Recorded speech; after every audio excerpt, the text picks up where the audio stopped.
Hey everybody, Jay Weidner here, Reality Check. Thanks for watching and hit subscribe and all the other things that you can do to help my channel grow. Had a lot of interesting guests lately, but I think the one I'm going to have today is probably the most interesting one I've had in a long time. Uh, he is seriously prolific. I want to read his stuff here before I introduce you. He's British. His name is Andrew Collins. The book that got me into it is called From the Ashes of Angels, which is an incredible book about 20 years ago or more. I think it came out. It's about the origins of shamanism. His newest book is Denisovian Origins. He wrote a great book, Göbekli Tepe, The Cygnus Key, so many books that are just so incredible. Light Quest, which is the book that changed my life. Um, and so about about a year ago, I was in my little small town going to a restaurant that had just opened, and I was hungry for breakfast. And I walk in to this restaurant, and there's a couple sitting there. That's the only people in the whole restaurant. And I look over and I go, my God, that guy's a dead ringer for Andrew Collins. But of course, in a little town like mine, it couldn't possibly be this famous writer sitting there at the restaurant. So I just walked by thinking I just was seeing things. And then the lady friend of this gentleman that was sitting there, it was a dead ringer of Andrew Collins, yells out, Jay Weidner. And I turn around and some a young woman who watches Gaia and seen me and knew who I was. And I turned around and I realized this really was Andrew Collins. So I sit down with him and I say, I just finished a book that you wrote, Light Quest, and it changed my life. I mean, literally, I changed my entire view of what was going on in reality after I read your book. And we had dinner. You came to my house, I think, later that night, and had a long talk with really good discussion.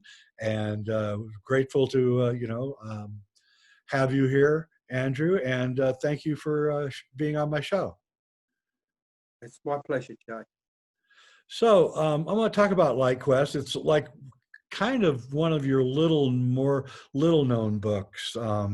You do a lot of stuff on ancient peoples and things, and that's kind of your ballywick. But you kind of veer. That's why I like you, because you will veer off. You will not.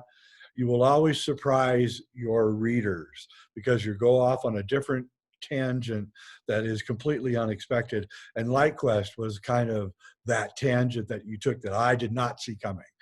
And when I read it, I then went off and bought all of Paul Devereaux's books and started reading everything that you were talking about in that book.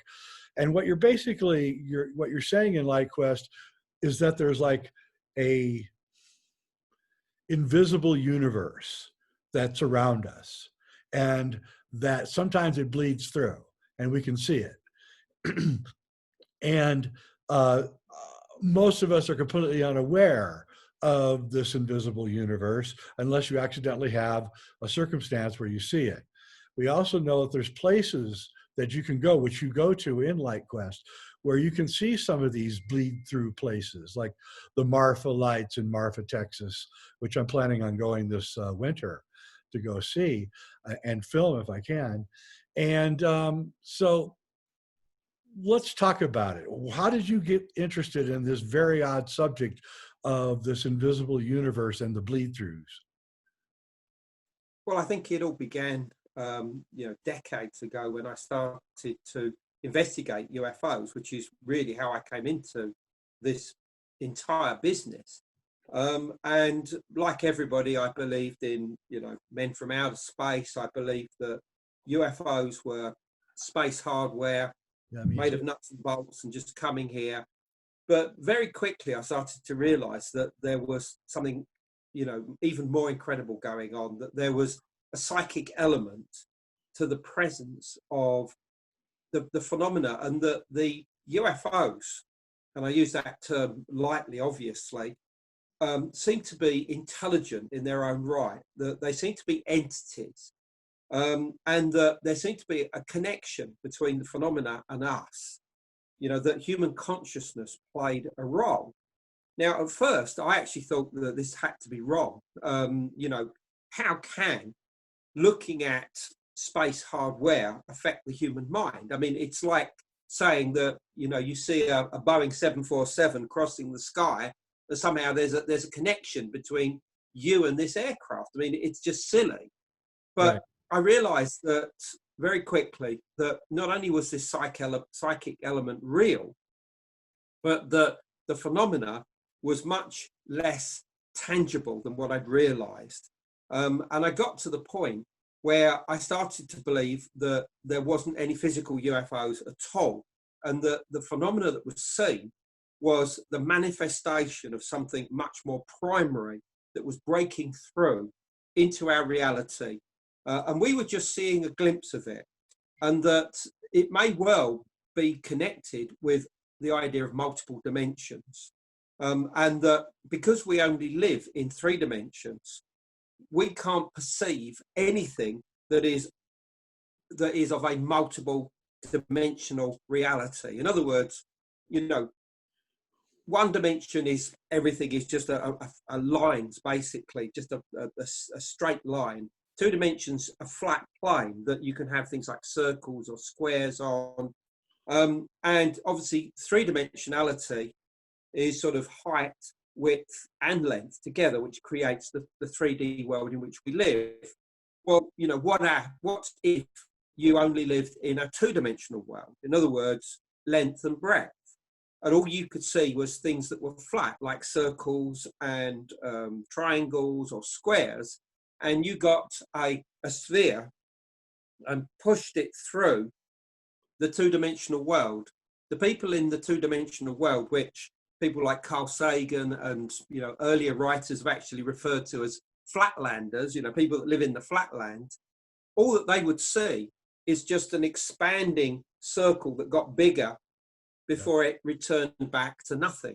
Right. That's all they would see. They would never see a full 3-dimensional sphere because they don't live in a 3-dimensional world. They can never, ever see 3-dimensionality. And it's the same with us. We live in the 3D world, so we can never fully see the 4th dimension, the 5th dimension, etc., etc. And forget time for a moment.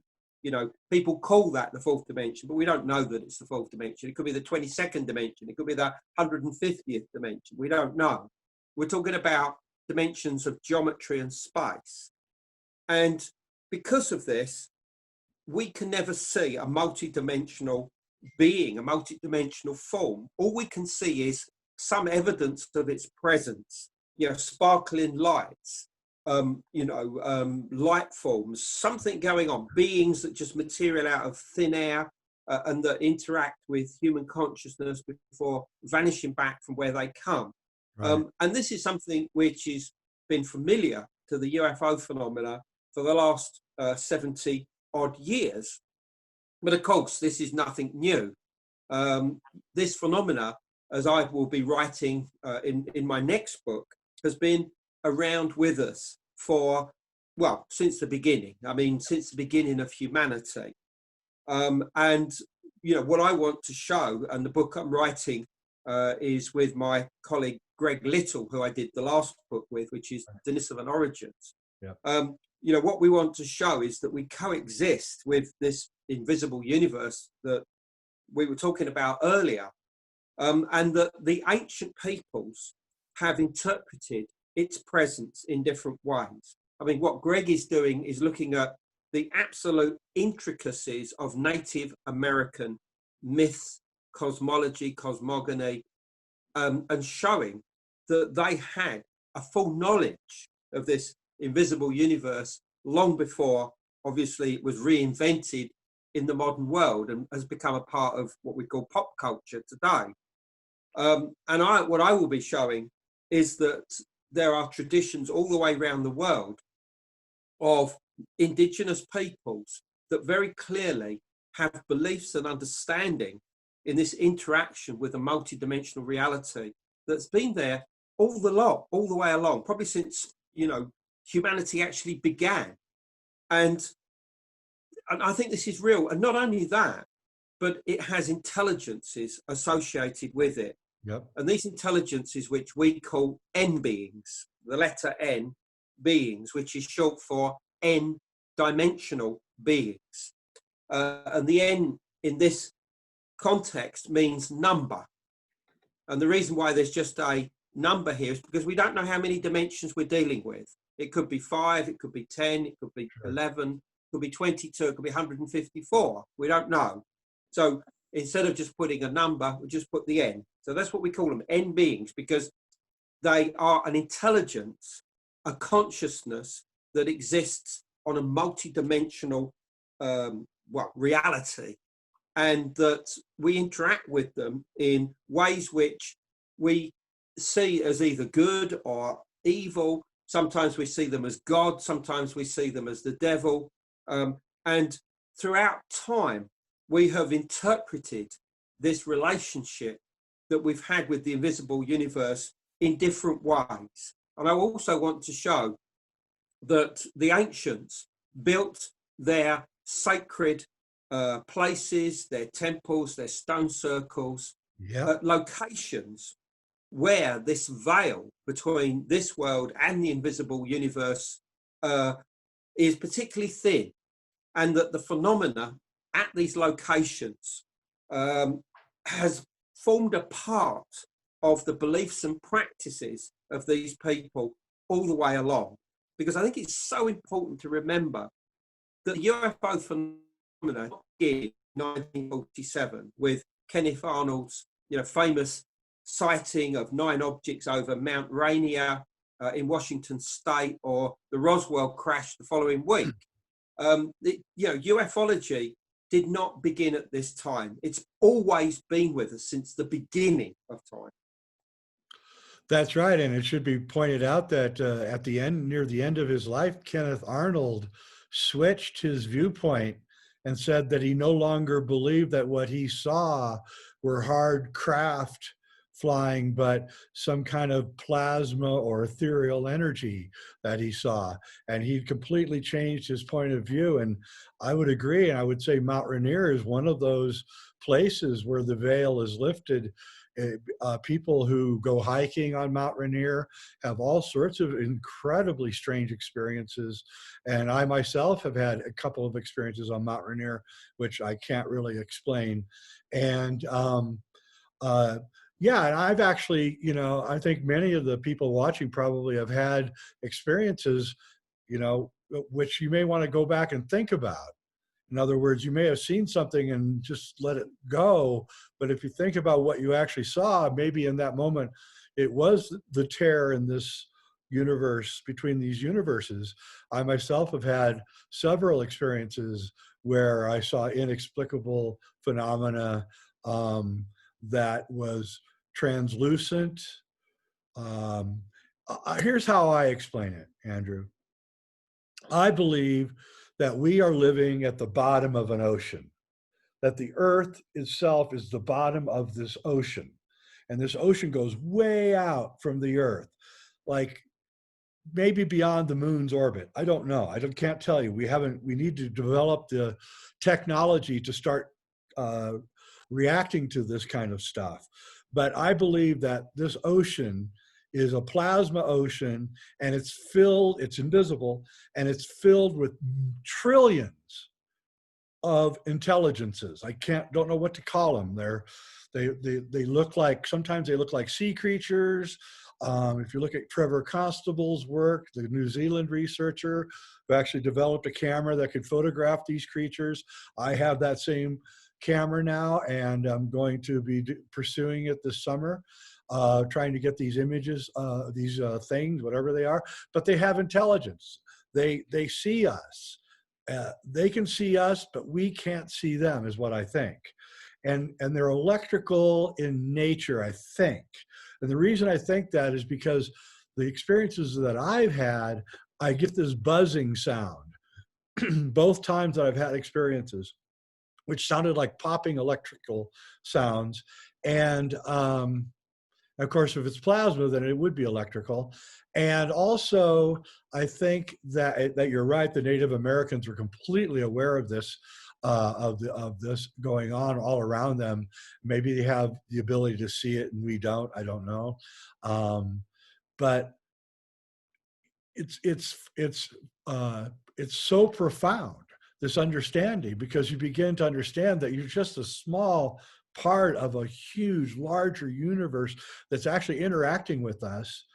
And if you really want to actually see what some of these things look like, type in space shuttle tether experiment, YouTube it, and you'll see that in the 90s, they rolled a wire out of the space shuttle, and it gathered up electricity. And then what happened is these spheres began appearing around and surrounding the wire that was strung out from the space shuttle, as if they actually were aware of the wire. They were curious about it. They were coming to see what it was. And so I think that we need to really turn our attention to this, because I think this is really the explanation that describes almost all phenomena. All phenomena that we cannot explain can be explained by this invisible universe theory. And that's why I can't wait for your new book. When's it going to come out? I'm still writing at the moment, so don't expect it too soon. I mean, probably in about a year to year and a half, I'd say. I'm looking forward to that, and I definitely want to have you back to talk about it. Yeah, I mean, it will be. Go on. Are you aware? Yes, you are aware. So Jenny Randalls, the British researcher, she wrote a book called Time Storms, which you refer to in your book. So what is a time storm? Well, we talked about plasma here. I mean, plasma is the fourth state of matter. Right. It was first, I won't say invented, that's the wrong word, but first understood in the mid-19th century by a British physicist named William Crookes. Right. And he started to realize the significance of it, and the fact that it seemed to have qualities which almost seemed to be animated, as if it was alive. And various quantum physicists have looked at plasma as well, and have come to similar conclusions. Well, what exactly is it? Well, in simple terms, it is when atoms or molecules get excited, they start releasing their electrons. Right. And when their electrons become free, these electrons bounce about, knocking off other electrons from other atoms and molecules. And as this happens, it's like a self-perpetuating reaction that starts to expand outwards. And around this expansion of activity, you have magnetic fields. And what happens is that the excitement of these electrons releases photons. Photons are the tiny particles, subatomic particles of light. So that what happens is that you start to see what is going on. And very gradually, this can get larger and larger, but it can exist for a fraction of a second. So it becomes like a flash. Or it could be sustained over a period of minutes or possibly even hours. Right. And it can certainly return very quickly. It can go out, it can come back on. Now, listeners or viewers, I should say, might say, well, hold on, what's this got to do with structured craft, with nuts and bolts in them? Well, the answer is that we're dealing with two types of phenomena here. There's what I now refer to as UFOs as a part of pop culture, which is the idea of disclosure and alien bases on Earth and secret government cover-ups and stuff like this. This is the pop culture side of UFOs, which is great and good fun, and maybe there's some reality in it. But there's another side of this, one that I would like to think that the scientists will one day begin to understand. And this is the relationship between plasma and these intelligences and the 3D reality that in which we live, and the intelligences behind them, because I think that these intelligences have, to a greater degree, affected human evolution since the beginning of time. Totally agree.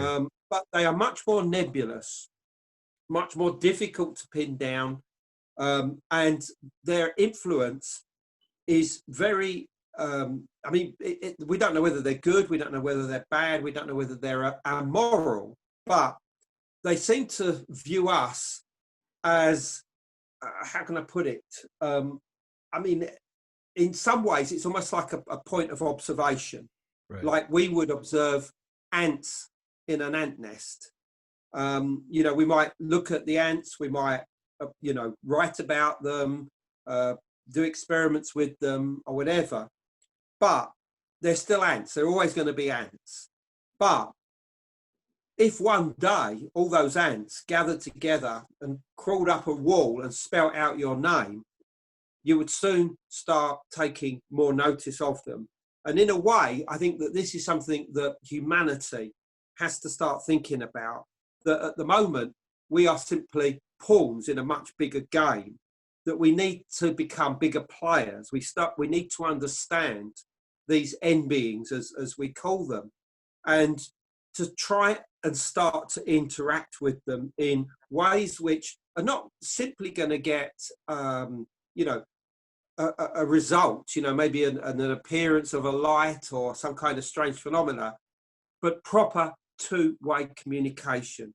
And this is what I want to look towards for the future. How can we possibly achieve that communication?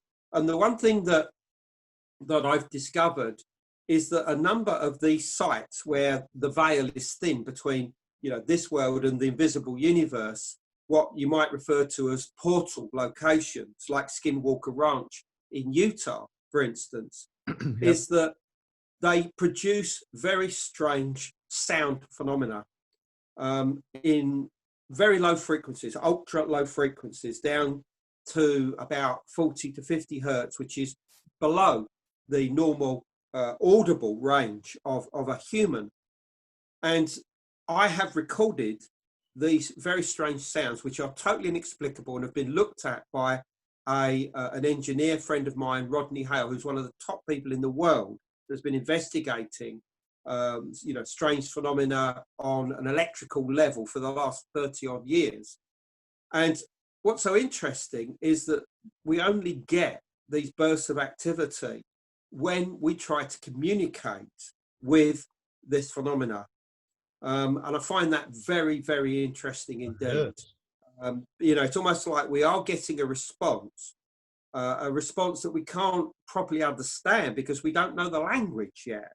We don't know whether this is a language of mathematics, geometry, or a style of language which we've never come across before. And I'm not saying that this is direct communication, but I think it's an attempt to say, yes, we know you're there. And that's what we've got to culture in the future. And I think what's important is the human consciousness connection here, because I'm pretty certain that these portal locations are seriously affected by human activity in the area concerned. And I don't just mean modern activity, I mean activity that's gone on for thousands of years. Maybe the building of stone circles in Britain, the creation of earthen mounds, Native American or Hopewell or Adena culture, mound complexes in America, that these affect the local environment, and they are means of altering, changing the frequencies to allow communication to become easier at these portal sites. I think that the ancients understood this. I mean, how they interpreted what was going on is going to be a matter of speculation, but I think that they genuinely understood what was happening. And what they would do, of course, is to achieve altered states of consciousness, through a number of different methods. And during these altered states, they would enter a state of brainwave activity, which I believe was exactly the level for communication. And I think that our understanding now of the different waves that the brain creates, particularly as it enters into sleep, are crucial in understanding how to communicate with these intelligences. Because if you're in a waking state, I think it becomes very difficult to do that. I mean, I think certain psychics may be able to do it, but there are not that many good psychics around. I mean, you know, we're all psychic to a degree, but I think that there are certain people that can connect with this phenomena far easier than others. Yep. But what I think is possible is that everybody in a certain state, a brainwave state, is able to link and attune into this invisible universe much more easily. And I don't even think it's deep sleep. I think it's the level of sleep that you go into just as you're drifting off. Hypnagogic. And that's where a lot of geniuses of the past, you know, scientists have had the dreams and visions that have allowed them to make breakthroughs in science. That's right. And I think that we have to look at the possibility that some of this information is being given to us by these, you know, higher sources, if you like, by these M beings that are trying to help us in a very subtle way to move forward. Because I think it should be remembered that we're probably dealing with intelligences that are outside of normal space-time, because they're in multidimensional environments, and because of processes on a quantum level, such as entanglement, the idea that particles are linked no matter how far away they get, and that this occurs outside of normal space-time, is that these M beings exist not just in the here and now, but in the past and the future at the same time. That's right. Now, can you imagine that? If you have a UFO experience and you connect with one of these intelligences, you're not just connecting with them at that moment when the experience takes place, but you have been connecting with them since you were a child and to the point that you die. You know, in other words, that experience is outside of normal time.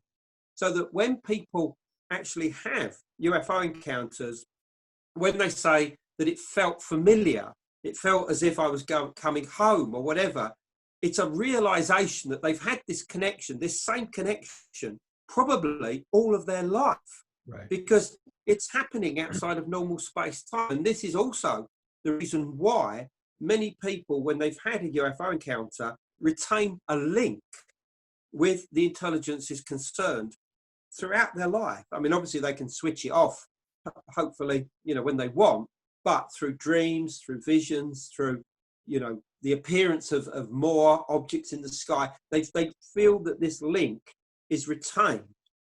So, you know, back to plasma, which was where we started from, there are various papers that have been written to suggest that plasma is itself a multi-dimensional environment. And I think this is absolutely correct. I agree. So when we look at somewhere like Skinwalker Ranch, the site itself is a three-dimensional reality. But what happens is that when this plasma appears, it actually acts as the portal itself from this world to the next. Things can come through one way and we can go through to the other side. Great we point. can link with the outside. So, sorry, your original question was about time stones and Jenny Randall's. What she's describing is a more nebulous form of plasma. If you can imagine fogs or mists or gases that are visible, but that have fire within them, you know, like sparks, you know, like plasma-like sparks. That's what she's talking about. And that what she says is that not only are they connected with missing time, electromagnetic effects, gravitational anomalies, but also abduction experiences, and also quite literally being thrust across time and outside of normal space-time. And I think this is absolutely correct. This is what I've also written in various of my books. And so they are portals, but you have to be careful, of course, you know, because going outside of our normal three-dimensional reality has dangers. You know, you may not come back the same way that you went in. You may not come back at all. That's right. You know, and you will certainly lose time, and it will certainly affect you mentally. I mean, you know, I've interviewed across the years, you know, hundreds of people that have had close encounters, many of them abductions, and it does affect them. There's no question. You can just tell in the way that they speak, you know, the way that they live their life, the way that many of them become artists, creative, they become musicians, they become, you know, sculptors, things like this. But they're doing it with a purpose to try and understand what happened to them. And so, you know, you have to be careful with what you wish here. You do. That's a really good warning, and people should be careful what they're doing. You have to have a protocol when you're doing these kinds of things. There's a friend, a guy who I contact with on Facebook. He's a classical musician, and he's in, I don't know, somewhere in the South. And he goes out on his porch and he plays Bach on his guitar, and he has his camera pointing up in the sky. And 4 or 5 minutes after he starts playing, these orbs begin coming in and flying over his head. And there's a young guy in New Zealand, and he puts his camera up, and then he takes a big mirror and he flashes the sun into the sky for like 20 minutes. And he says he concentrates on, you know, that these are his friends, right? And inevitably, every time, the orbs begin appearing in the sky and flying around and dancing in the sky around him. And a Quechua shaman told me years ago that these end beings, as you call them, he had a different word for them, but he said that they're attracted to humans. He said the negative ones are attracted to negative humans, the positive ones are attracted to positive humans. And if you change your attitude, you'll actually attract in these nice positive beings. And he said they'll help you. They'll open doors for you and make things easier for you and give you warnings and things. And so I think the whole idea of like the Christian idea of guardian angels, right? That may be these plasma beings that just attach to people and help them. And so I think we can get a wider understanding of what paranormal really is by this concept. And I think you're right. I think that we've got to communicate with them. That's the key. That may be the entire key to our existence. There's another thing I want to bring up, which is that right after we started testing nuclear weapons and blowing off nuclear weapons, we started having these UFO experiences in the 50s. And these UFO experiences, and also the psychedelic experiences, which started at that same time, the entities that the people met in the UFO experiences and the entities that people met in the psychedelic experiences were saying the same thing. They were saying that we were screwing up the place, that we had to stop our behavior, we had to change our behavior, we had to stop destroying the environment.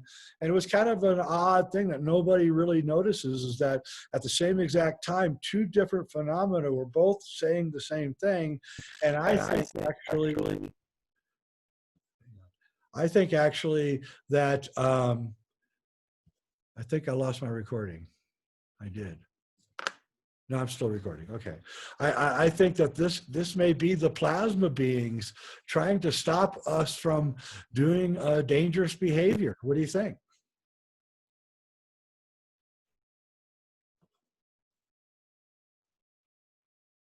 Uh-oh. I think I lost you.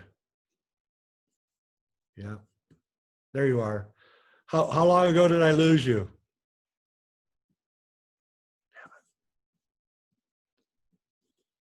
I probably a couple of minutes, but I mean, I didn't say anything because I thought obviously you're going to cut to you for that. So, but I couldn't really hear what you were saying. So okay. I don't know if you want to just reconnect.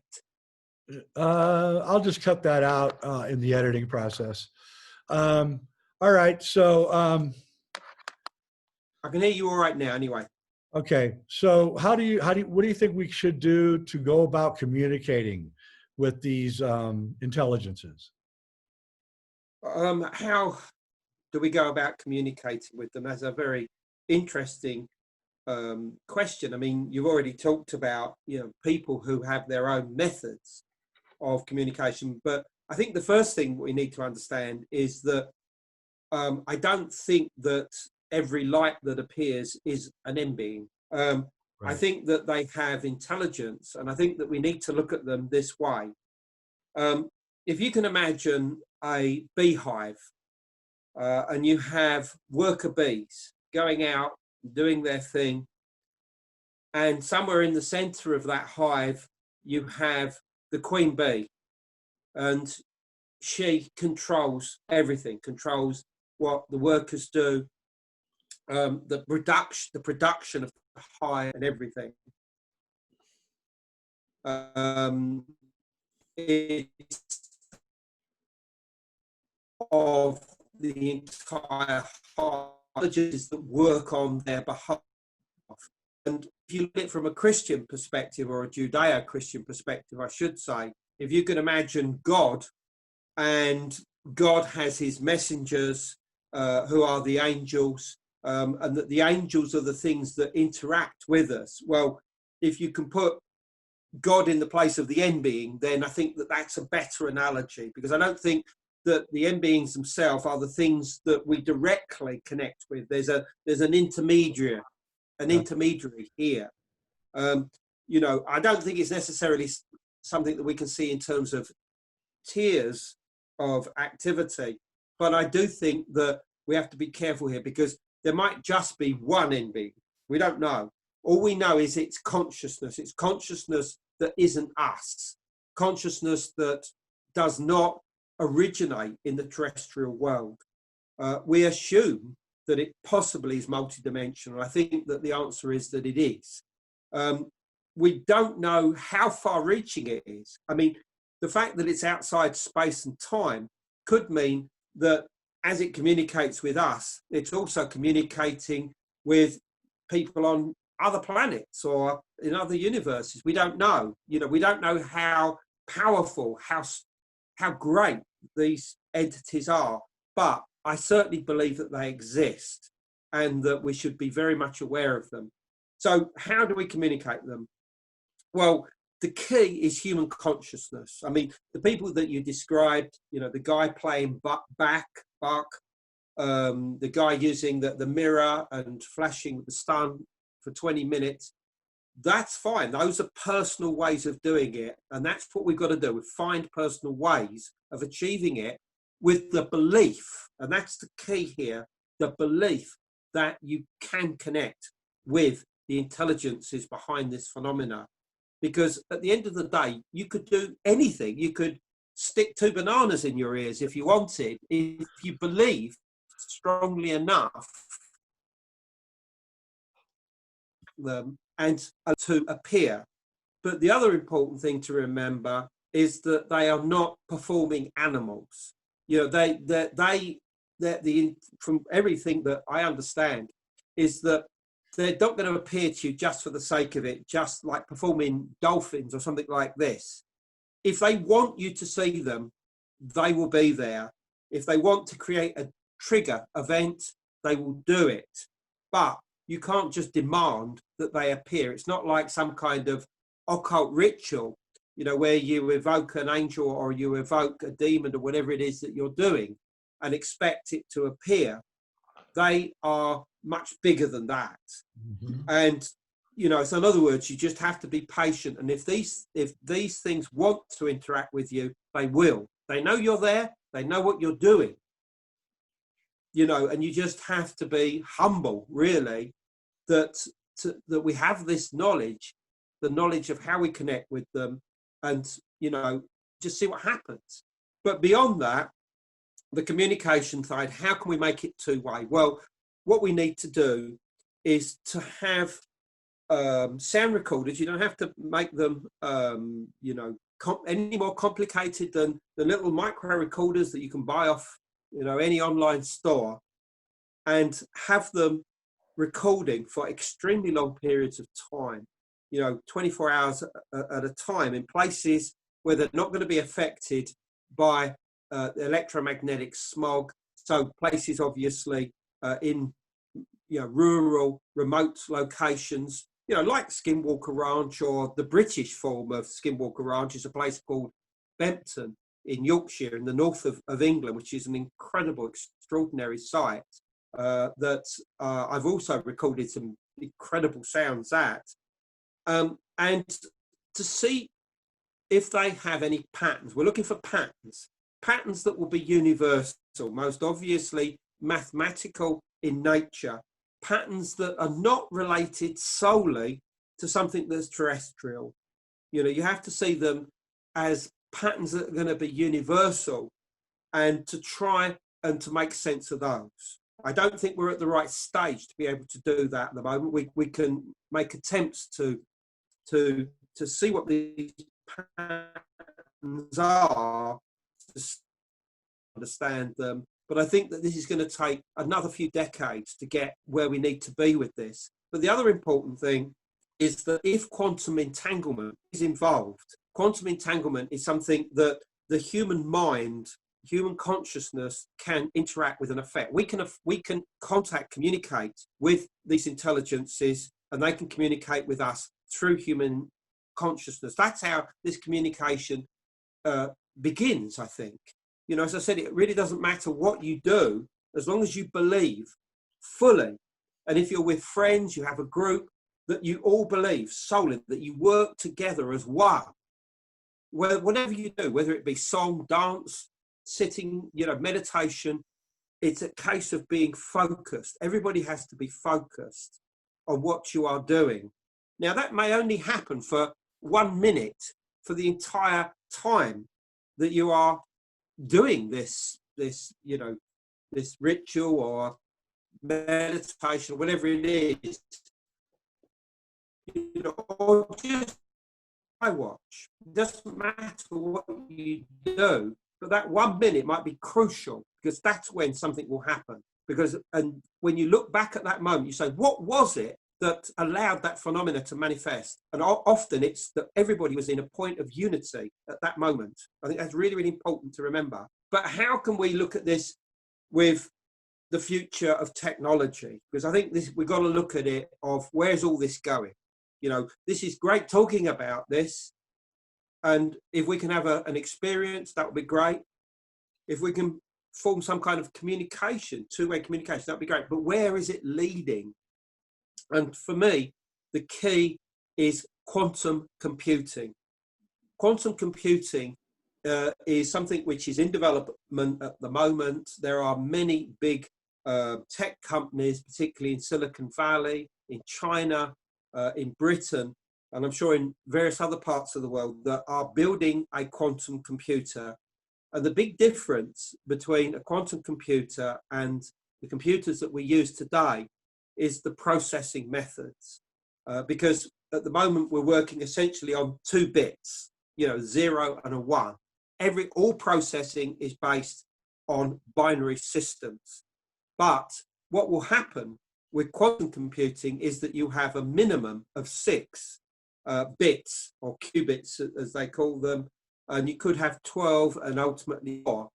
But they will be used on the basis of quantum entanglement, something which is not nebulous. I mean, quantum entanglement is used at the moment to communicate between satellites and people on the ground, for instance. I mean, China have been doing it, for years. And if quantum entanglement is involved, the problem with this is that the human brain can affect, through the use of quantum entanglement and a process known as the observer effect, or the observer principle, can change the outcome of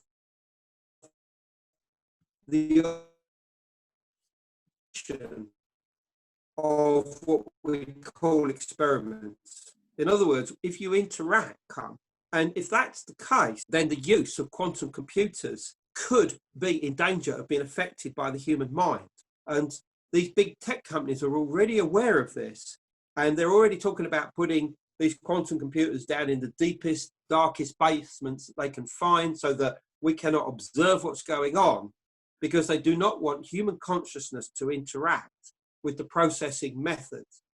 But the trouble is that if we know this and these M beings exist out there, they will know it as well. In other words, they can use technology like this to leave messages, to communicate, to just have fun or whatever they do. I don't know. I mean, you know, in other words, they can affect technology once quantum entanglement is involved.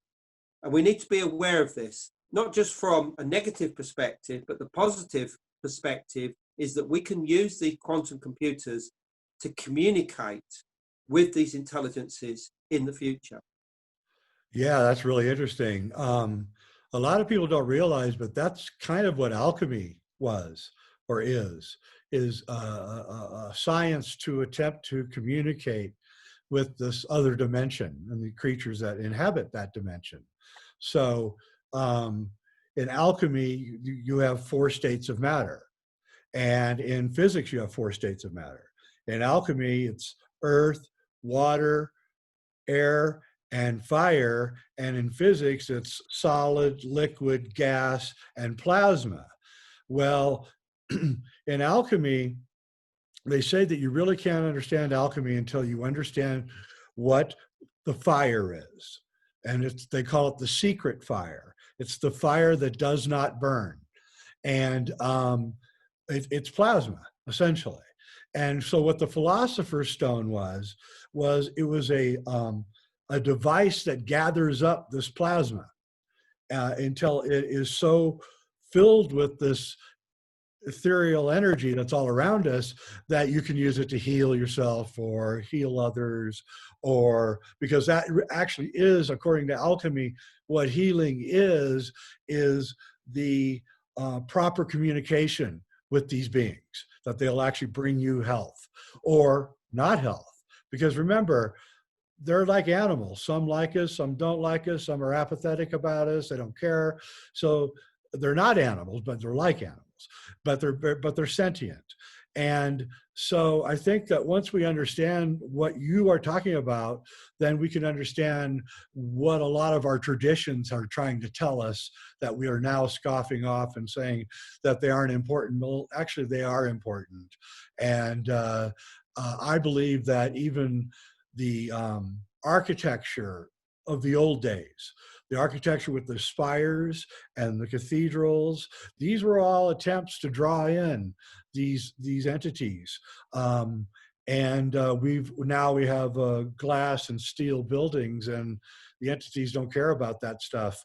And so, and also straight lines. They don't like straight lines. They like more circular architecture. And so I think we have to redesign our exterior world too, to accommodate this, because right now we're just ignoring them, and I don't think that's really the right way to go. Stuck. Well, I don't know if you're still there or not. We're having so many computer problems here.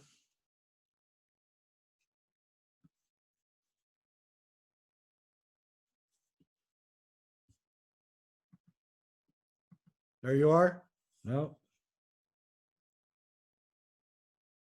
Oh, how long ago? Can you hear me? About a minute. So about a minute? Okay, well, I'll just have to worry about it later. I don't know why I'm having so many super communication problems here. I don't know why. All right, well, Andrew Collins is the most amazing writer, I think, right now, the best researcher, and I can't wait to read your next book. I want to thank you for coming on the show. We're just having too many computer problems. I wanted to go on a little further with you, but I don't know what's going on. Maybe the intelligences don't want us to talk. I don't know. Anyway, just kidding. Anyway, thanks for coming on my show, Reality Check, Andrew. I really appreciate it. It's my pleasure, Jay. Anytime.